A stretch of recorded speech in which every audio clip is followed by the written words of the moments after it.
Су тіршілік көзі. Су табиғаттағы барлық тіршілік атаулының құрамына кіреді. Көптеген өсімдіктің 80-95% судан тұрады. Жануарлар мен адам денесінде де су көп. Су жер бетінде үнемі тынымсыз айналыста болады.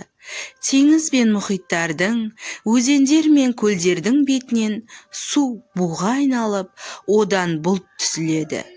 Ол жаңбыр мен бұршақ немесе қар, бұршақ болып жерге жауып, қайта суға айналады. Сусыз тамақ піспейді, сусыз тазалық та болмайды. Су жолымен жүк тасиды. Судың күшінен электр қуатын алады. Су біздің байлығымыз. Оған әр уақытта қамқорлықпен қарауымыз қажет. Жыл 12 ай кітабынан. Мәтін не туралы, балалар?